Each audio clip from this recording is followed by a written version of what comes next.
They scrubbed the footage until the pixels felt like dust under the nails. In the campus security office, one floor below the student center where a coffee kiosk was already grinding beans for the morning shift, two monitors showed the same loop on repeat. Jessica Miller at 1:43 a.m., hoodie up, crossing the parking lot toward Maple Hall. The night shift supervisor, Sergeant Bradley Ortiz, played the clip forward, then back, then frame by frame, until the cursor stuttered like a heartbeat. On the wall, a clock clicked too loudly. It always did when there was nothing else to say. "Again," said Detective Lena Hart. The town investigator called in when students stopped answering their phones and parents started dialing 911 like it was a prayer. Hart had the look of someone who slept in her car when she had to and never apologized for it. She wore her hair in a tight bun that forgave nothing. Her pen didn't click. It tapped, lightly, like code.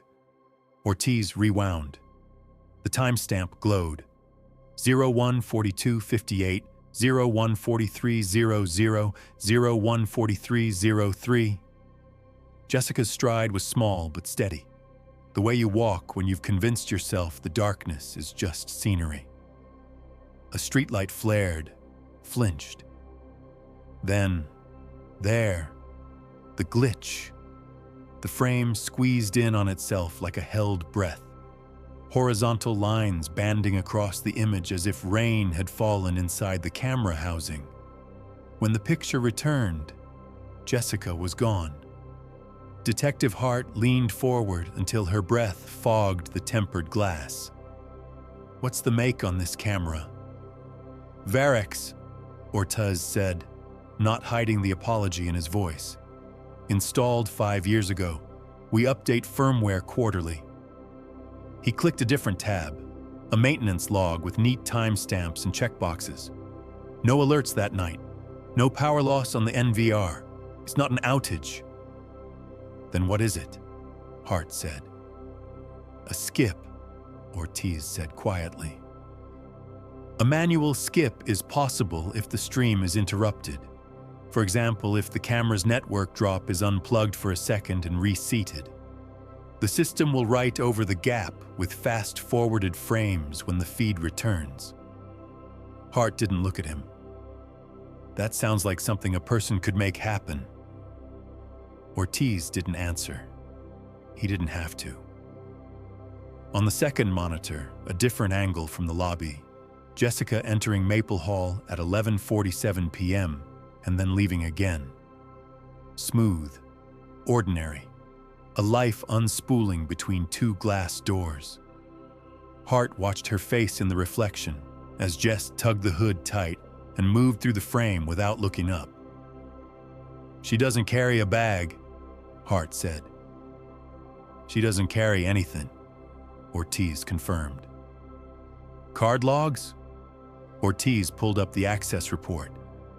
Her student ID pinged the lobby reader at 11:47 p.m. exit. Nothing after Hart's pen stopped tapping. "So the last verified moment is out here," she said, pointing to the dark parking lot where a shadow in the far background might be a tree, or a person, or the story reaching for an alibi. And then the picture panics. On the counter, a styrofoam cup bled coffee into a ring. Someone's phone vibrated against the laminate like a trapped fly. Far away, a custodial cart squeaked. Detective Hart straightened. "All right," she said. "Let's stop pretending the camera is going to confess." She tucked the pen into her notebook's spiral. "Walk me through the morning after, the room that forgot to mess itself." Alyssa Nguyen didn't tell the whole truth the first time, because people almost never do. She told the officer that she'd come back from the volleyball tournament just before 1 a.m., that she'd crept into Maple 3:14 without turning on the overhead light, that Jess seemed to be asleep, or at least not there, which in college is the same thing.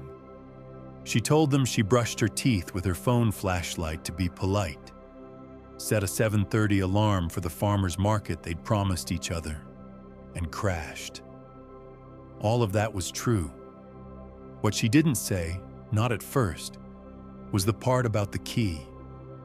How she'd noticed it before sleep took her. The small silver thing lying alone in the soft glow of the string lights, catching the room in its reflection like a fisheye. How she'd tilted her head and whispered, "Why are you out?" like the key might answer. How she'd tried to send a throwaway text, "You alive?" and then didn't, because maybe Jessica needed a minute with herself, because boundaries and best friendship are an argument you have with your own spine. Morning made the room honest. Alyssa's phone chirped at 7:30. She reached for it, missed, found it again. Her eyes burned. Her calves hurt in the noble way pain does when you've won. She rolled over and saw the laptop on Jess's desk wake to life.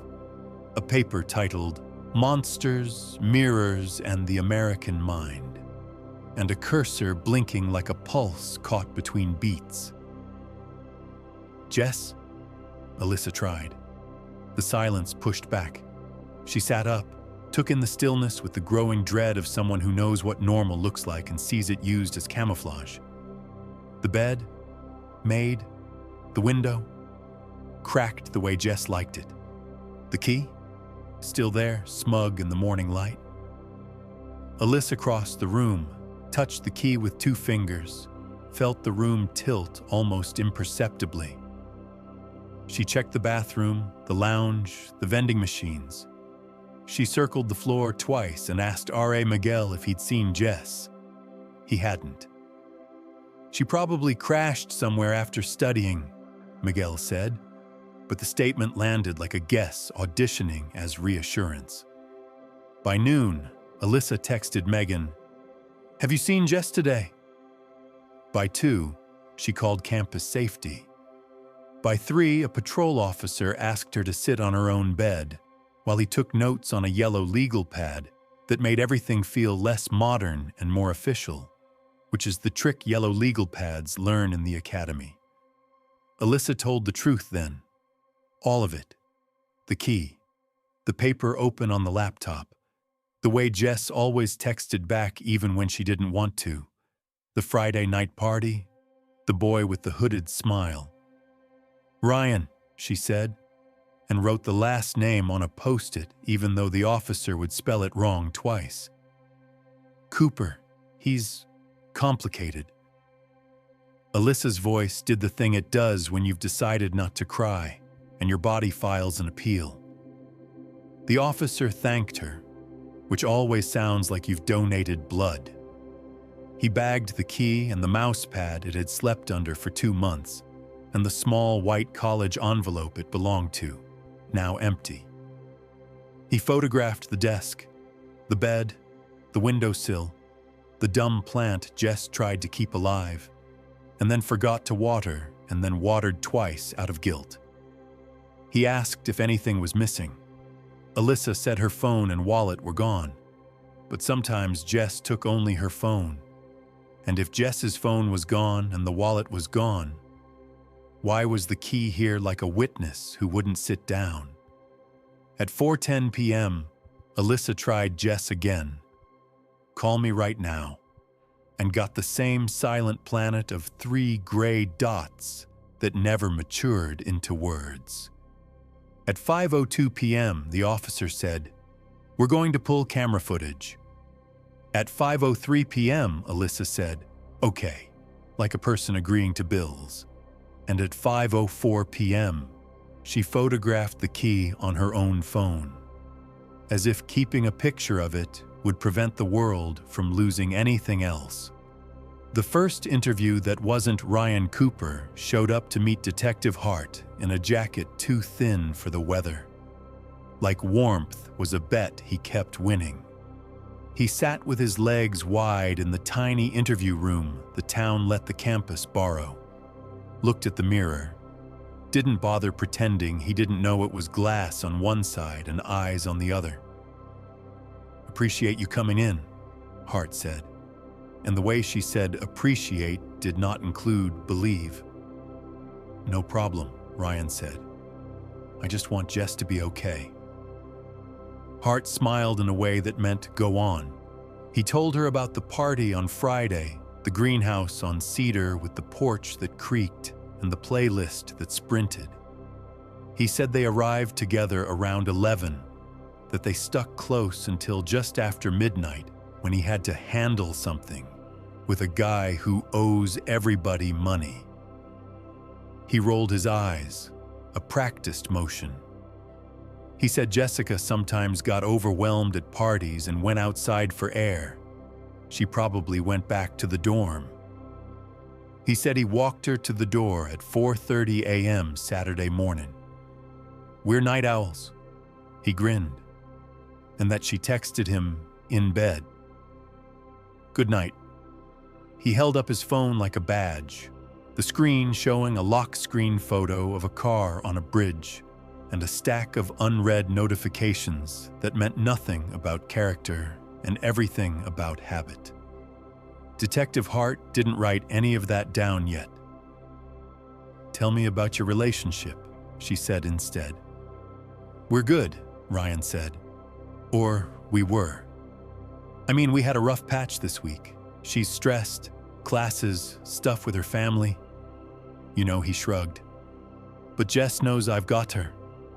She's strong, probably just needed space from you," Hart said, not a question. "From everything," he said. "Where were you at 1:43 a.m.? Hart asked. He blinked, so fast Hart nearly missed it. "Back at the party, probably," he said. "Or walking home." "Why?" "Because that's the last time Jessica appears on a camera," Hart said, and let the sentence take the room apart, plank by plank. "After that, the picture fails." "Fails." "Skips," Hart said. "Glitches." Ryan looked at his hands, a small theatrical sigh. "You think I did something to the camera?" "I think you know who did what in your world," Hart said, tone cool. "And I think you care about Jess the way boys care about a thing they might break if they hold it too tightly." He laughed, a short, ugly sound he tried to make charming half a second too late. "You don't know me." "I will," Hart said, and this time her smile included the word eventually. When she asked for consent to dump his phone, texts, location history, app data, he swiveled the device in his palm like a coin. "Do I need a lawyer?" he asked. "That's up to you," Hart said. "What happens if I say no?" "You look like a person with something to hide," Hart said mildly. "And we get a warrant." He exhaled, smirk sliced thin. "Get one," he said, then stood too fast for the chair. On his way out, he looked at the mirror again and adjusted his jacket like he'd won something. In the hall, Sergeant Ortiz watched him go with the blank face of a man who writes down plate numbers because memory is a muscle, and sometimes you sprint. The circle that won't stay closed. Megan Patel arrived with a tote bag and the eyes of someone who had been awake for a hotel fire that never made the news. She handed Detective Hart her phone before being asked. "Last message from Jess," she said. The text blinked up from the screen like it had been practicing. "Can we talk tomorrow? I need to see you. Friday, 12:47 a.m. "She never sends that," Megan said. "We talk all the time, but not like that. Not with the urgency." She sounded done with what? Hart asked. "Ryan," Megan said, soft but sure. "Or maybe the way she is when she's around him. I don't know how to say this. He pulls gravity. Everyone knows him. I don't mean popular, I mean inevitable. People slide into his orbit and forget they had ankles. Hart wrote that down because poetry sometimes tells the truth the fastest. Did Jess say he was violent? No, Megan said. He's careful in public. Controlling, though. The kind of guy who wants to know where you are because he cares and then uses it like a turnstile. Hart nodded once. Thank you, she said. Then, who else should I talk to? Tasha Reed, Megan said immediately. Writing seminar with Jess? She saw something at the party, something that made her move Jess from the porch to the kitchen. She didn't say what. Just, trust Tasha Hart underlined the name twice. The party rebuilt from voices. Every party is a myth told by people who only saw one corner of the room. Hart and Ortiz built a timeline on a whiteboard anyway. They used names and arrows and circles that narrowed until they felt like a fist. The greenhouse at Cedar Street pulsed at the center. Witnesses described the night with the laziness of people who didn't expect to be historians. A guy named Lucas who laughed like a bark. A girl with glitter who stirred something purple and never stopped texting. A locked bedroom that rattled once. Ryan arguing near the fridge about money he supposedly owed or didn't.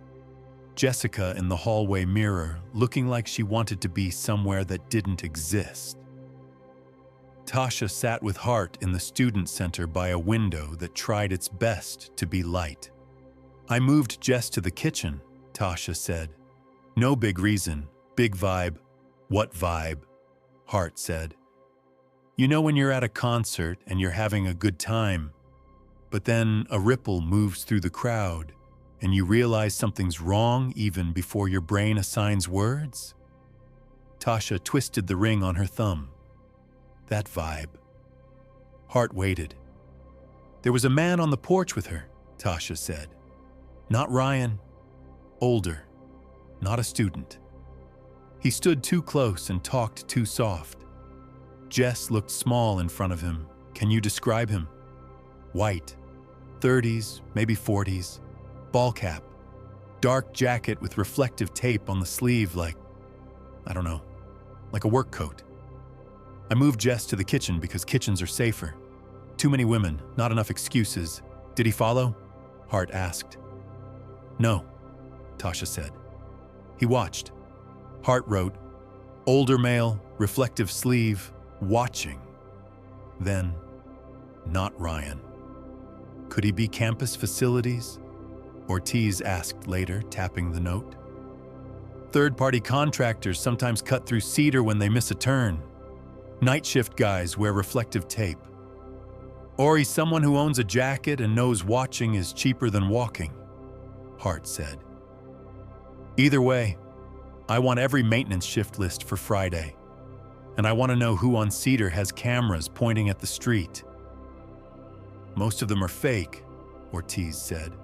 Plastic domes to make renters behave.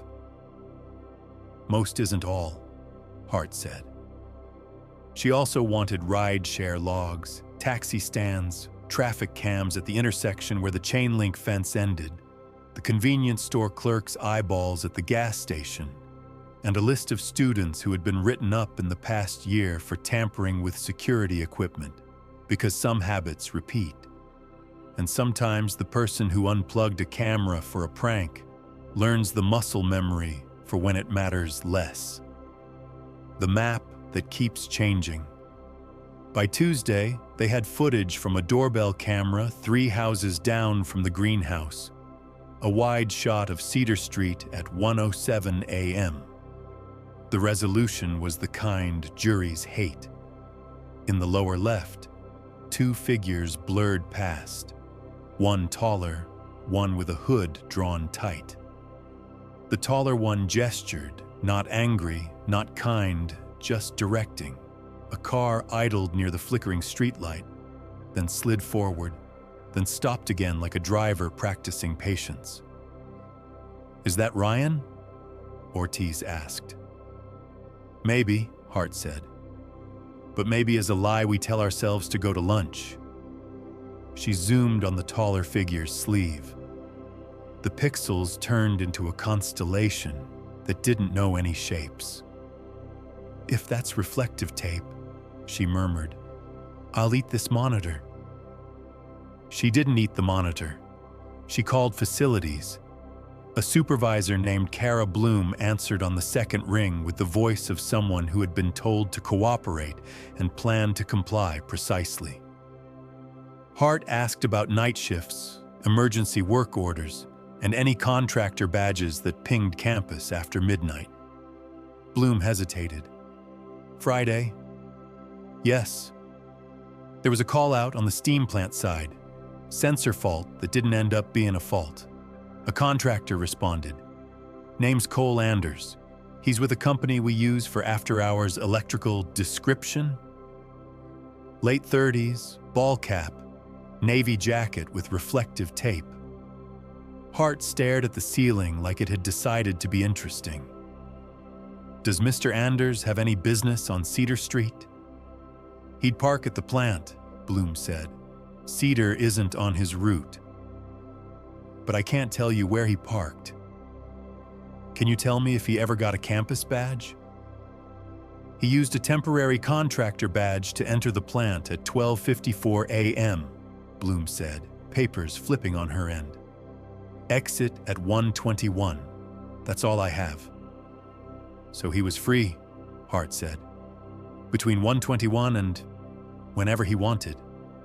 "Detective," Bloom said, not thrilled to be an accessory to implication. "We hire professionals." "So do criminals," Hart said, and thanked her. She had Ortiz pull phone numbers for Anders and every after-hours tech who had ever spelled their name in the logbook like they didn't expect to be read. She also had him chase Ryan's warrant, because patience is a virtue that eats time, and missing time is what ate Jessica.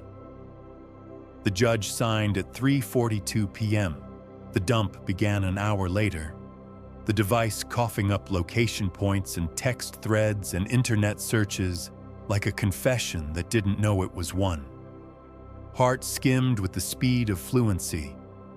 Bridge photos at 10:39 p.m. on Friday, a cluster of pings near Cedar at 1:05, a do not disturb window that closed exactly 4:31 a.m., 3 minutes after the lobby swipe Jess used to get upstairs the previous night. Ryan had texted, "You up?" at 4:32 Saturday morning. Hart leaned back, eyes closed, and let the pattern press against her skin. "He keeps time like a boy who wants to be believed," she said. And maybe he is. Or maybe he's the kind who learns what to say and when to say it, because saying things at the right time saves you more often than the truth. "Meaning," Ortiz said. "Meaning the world is full of men who didn't touch the camera," Hart said, "but know who did." The note no one wrote Jessica's journal sat in an evidence bag like a small animal trying not to be obvious. The pages held a style that began neat and then got sloppy the way writing does when the brain starts outrunning the hand. Hart read entries out loud into the recorder because reading to a room makes words behave.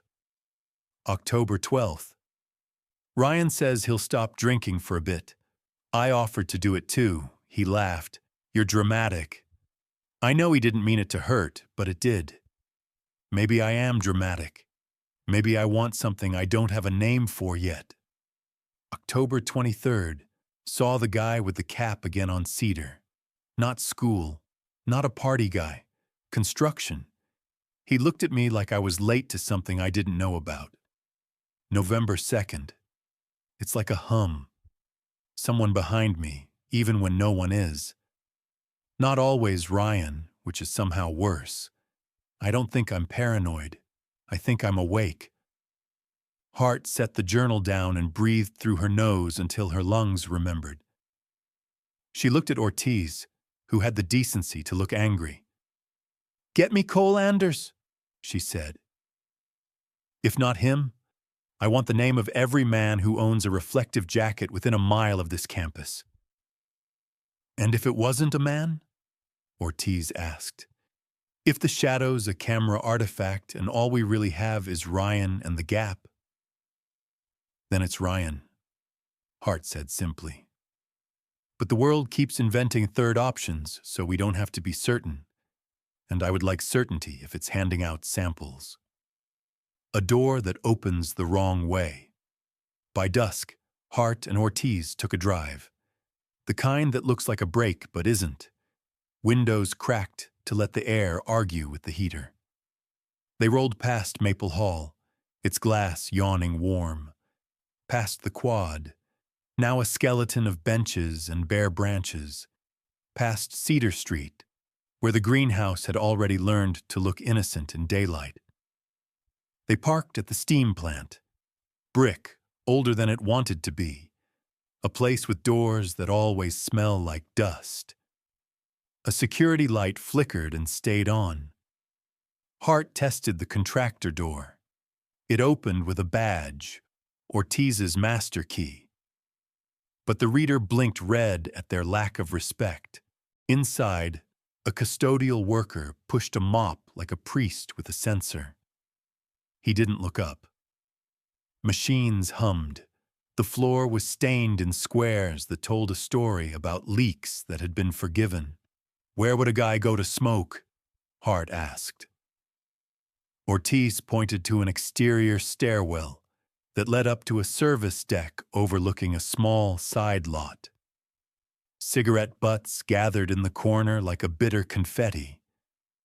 From here, you could see the back of Cedar Street if you leaned, and if you leaned more, you could see the slice of parking lot that fed Maple Hall. "Clock it," Hart said. Ortiz took photos.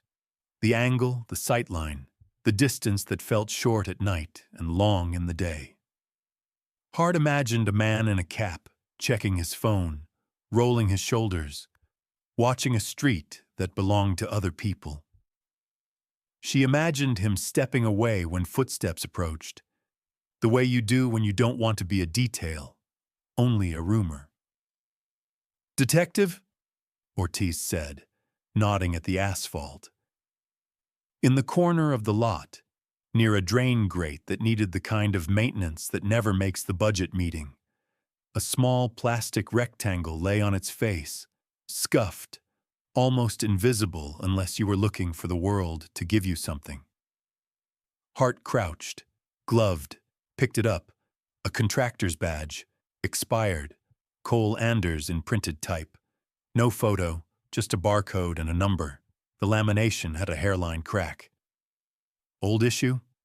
Ortiz asked. "Or a spare?" Hart said. "People keep spares for rainy days." She bagged it, label neat.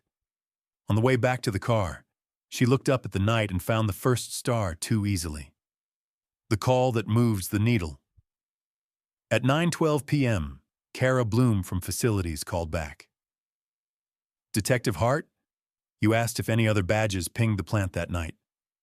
"Yes." "I missed one," Bloom said. "Not a contractor.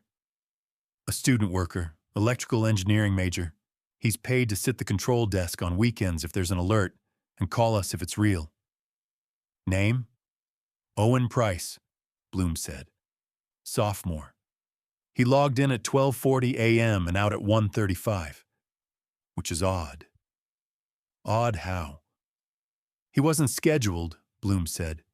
"He wasn't on the list at all." Hart stared at the whiteboard like it might blink first. "Do you have a number for Mr. Price?"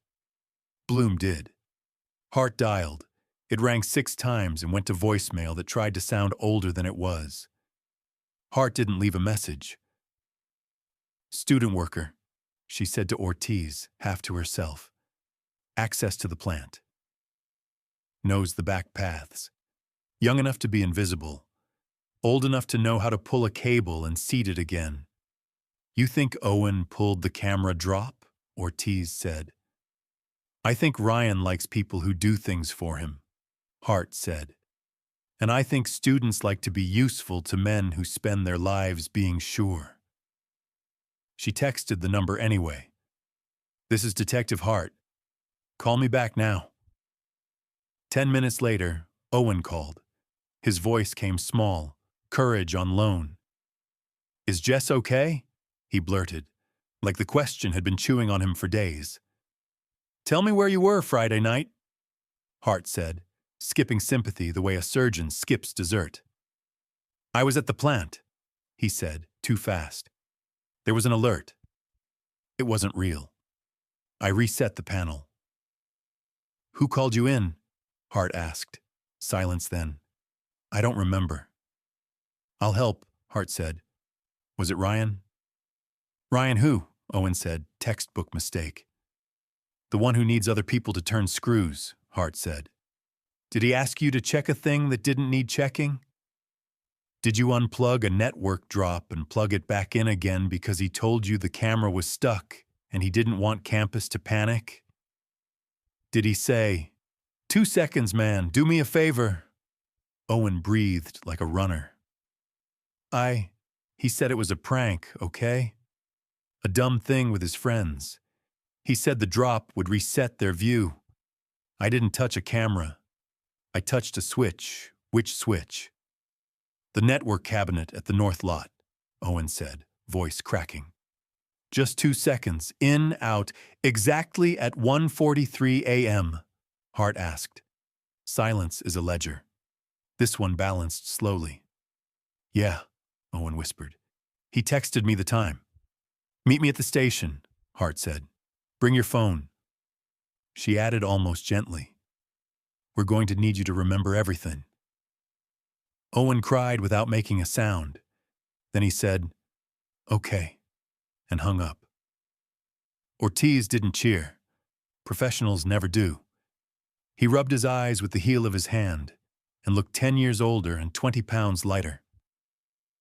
Get the text thread backed up, Hart said, and run Cole Anders anyway. If Ryan is the storm, I want to know what kind of clouds he chooses. And Jess? Ortiz said. Hart stared at the loop of Jessica crossing the lot and dissolving into the skip. We find the door that opened, she said softly. The rest follows. The truth rarely arrives whole.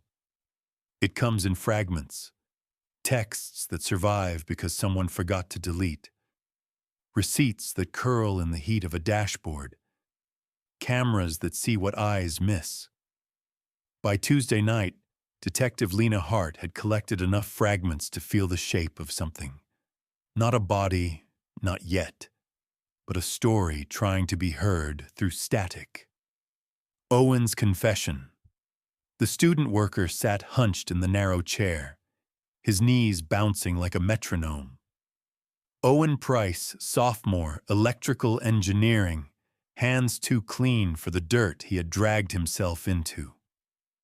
His phone lay on the table, screen face up, trembling with each vibration he ignored. I didn't know it mattered, he said. His voice cracked like cheap glass. He said it was a joke. A prank for his friends. He said it'd be 2 seconds. Detective Hart didn't look at him right away. She opened the evidence bag with practiced calm and slid out the printed thread of text messages. Her finger traced the lines. Ryan Cooper, 1:41 a.m. Yo, just pull the drop for like 2 seconds. I'll text when, LOL. Owen, 1:42 a.m. Sure, which one? Ryan, 1:42 a.m. North Lot. Trust, 1:43 exact. Easy Owen, 1:43 a.m. Done. And then nothing. Hart finally raised her eyes. That was the last time anyone saw Jessica Miller. Owen's throat worked as he tried to swallow the blame down. It didn't go. I thought it was harmless. His hands shook. I didn't touch a camera. Just the switch. That's all. You gave him a blackout, Hart said. And in those seconds, she disappeared. Ortiz leaned against the wall, arms crossed. His voice came slow, deliberate. Ryan tell you why? Owen shook his head. He said it was funny, that people would freak out about the cameras glitching. He smiled, like I was in on it. His voice cracked. I wasn't in on anything. Hart closed the folder. You are now. The store on Maple. The next fragment arrived from an unlikely witness. A night clerk at the Maple Quick Mart, a 24-hour convenience store with buzzing fluorescent lights and a security system older than its candy racks. Hart and Ortiz stood in the cramped back office while the clerk, a tired man named Luis Ramos, scrolled through the DVR footage. The image was grainy, but the timestamp was clear. 1:50 a.m. Saturday. Jessica. Hoodie pulled low, hands shoved into the pocket, stepping inside the store. Hart felt her breath catch. That's her, she whispered. But Jessica wasn't alone. Just behind her, half caught by the edge of the camera, was a man in a dark jacket with reflective tape on the sleeve. The face never entered frame. Only the arm. Only the sleeve. Ortiz swore under his breath. Luis leaned closer. She didn't buy anything, he said. She came in, looked around like she was checking if someone was here. Then she walked back out, with him, Hart asked. Luis nodded. Yeah. He waited by the door. Hart replayed the loop 3 times. Each time, the jacket seemed to glow just a little brighter, like it wanted to be remembered. She whispered it like a mantra. Reflective tape. The utility room. At dawn the next day, a maintenance worker sweeping near the old campus utility shed called in a report. Broken padlock, door ajar, signs of intrusion. By mid-morning, Hart and Ortiz were there, flashlights cutting through dust that hadn't moved in years. The air smelled of damp concrete and old metal. Rust streaked down the walls. In the far corner, under a collapsed shelf, lay a bundle of fabric. Hart knelt, gloved hands careful. She lifted it out, a scarf, pale pink, frayed at the edges. Alyssa would later confirm it was Jessica's. She wore it all autumn, even indoors, even when people teased her for looking like a grandmother. Beside it lay a cracked phone case, the glitter worn off, the kind Jessica always doodled stars on in ink. Hart's stomach tightened. She was here. Ortiz scanned the rest of the room, boot prints in the dust, larger than Jessica's feet, a cigarette butt crushed and carved into the wall with something sharp. 3 letters. J.M. Hart stared at them. She left her name. Ortiz shook his head. Or someone wanted us to think she did. Either way, the room was no longer abandoned. It was a message. Megan's memory. That afternoon, Hart met Megan Patel again. They sat in the student union, the hum of vending machines filling the silence. Megan's hands trembled around a cup of untouched coffee. I didn't tell you everything last time, she confessed. Hart leaned in. Go on.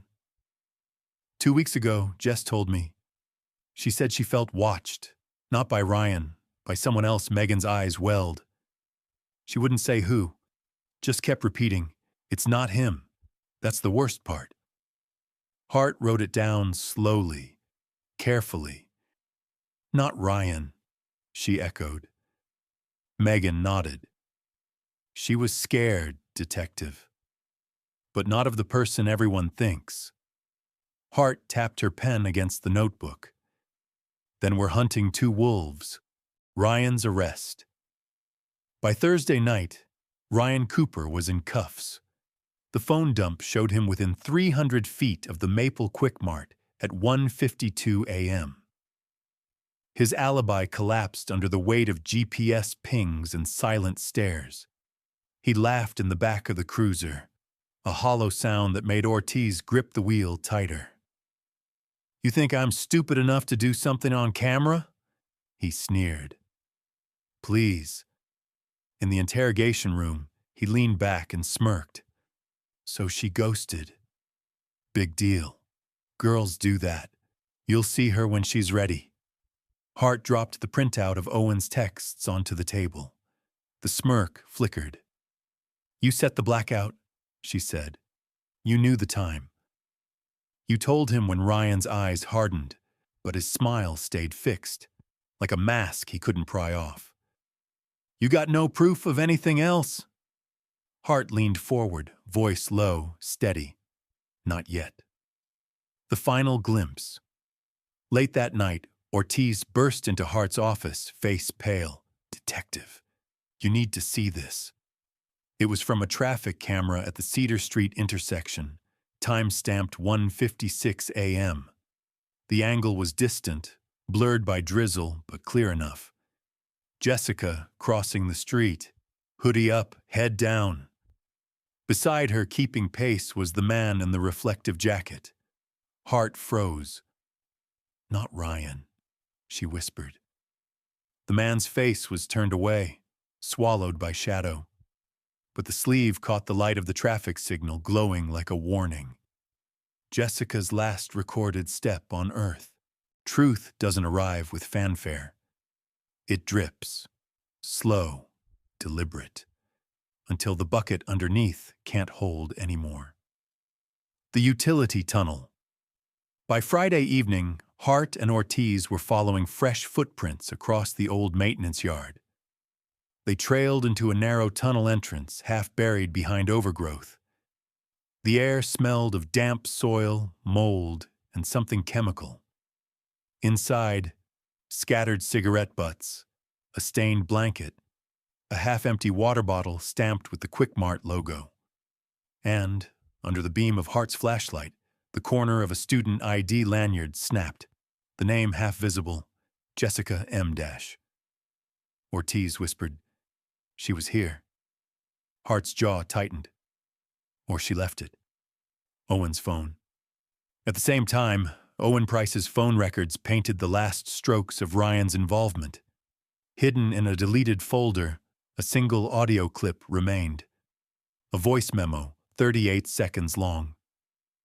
Ortiz played it in the car, engine idling. Ryan's voice, cocky, drunk. Cameras can't catch what isn't there. 2 seconds and the world forgets. That's all it takes. Then laughter, someone else's voice in the background, deeper, older, a man Hart didn't recognize. She replayed it 3 times. Each time, the older voice felt closer, heavier. Not Ryan, not Owen, someone else. The shadow in the tape. The final witness. At 2 a.m., Hart knocked on the door of a grad student apartment where Tasha Reed lived. Tasha opened bleary-eyed but nodded, already knowing why. I remember something, she said, pulling Hart inside. It didn't make sense until now. She described the porch again, Jessica standing small, the man with the reflective sleeve leaning in too close. But then, another detail. He said her name, Tasha whispered. Not Jess, not Miller, full name. Jessica Lynn Miller Hart froze. How would he know her middle name? Tasha shook her head. She stiffened when he said it. Like he'd been practicing the last frame at dawn, the state lab enhanced the Cedar Street traffic cam. Grain by grain, pixel by pixel. On the third pass, the technician paused. Detective. Look. Hart leaned in. The sleeve still glowed. The hood still shadowed the face. But there, just for one frame, was the edge of a contractor badge clipped to the jacket pocket. Ortiz exhaled. Cole Anders. Hart didn't smile. Not just him. Someone gave him her name, because predators don't always hunt alone. The vanishing point. The case stretched into weeks. Ryan held, released, then re-held on new charges. Anders disappeared from his rental unit. The utility tunnel was sealed, cataloged, photographed until even the dust felt cross-examined. But Jessica never came back. not then. The file thickened, the headlines screamed, and then silence. Cases fade not because they're solved, but because other fires start. 5 years later, morning light spilled through the windows of a small cafe in Asheville, North Carolina. The sign outside read Riverbend Coffee, the kind of place where baristas knew customers by name. Behind the counter, a young woman moved with quiet purpose. Hair shorter now, streaked by the years. Her apron dusted with flour. She laughed as she handed a regular his order, and for a moment, the sound filled the room like sunlight. Jessica Miller. Alive. She had built a life in the margins, in the quiet corners of another town. She wore no badge, no uniform, only the weight of memory folded into her pockets, like receipts she couldn't throw away. Her parents visited often. They sat at the window table, beaming, grateful. Alyssa had come once, hugged her so tightly Jess thought she might vanish again. But sometimes, when the cafe slowed and the espresso machine hissed into silence, Jessica would stand at the counter, hands trembling, eyes caught by the smallest things. A reflection in the glass, the buzz of a fluorescent light, or the shape of a key on her keyring, silver, ordinary, but one she couldn't bring herself to throw away. The key from Maple Hall, the only thing left behind. Closing narration. Some mysteries resolve with sirens, arrests, and verdicts. Others dissolve into silence, leaving only scars to tell the story. Jessica Miller vanished one night at 1:43 a.m. in the gap between two frames of a security feed. For years, the question wasn't just who took her, but whether she would ever come back. She did, but not the same. Because no one returns unchanged from the night they disappear.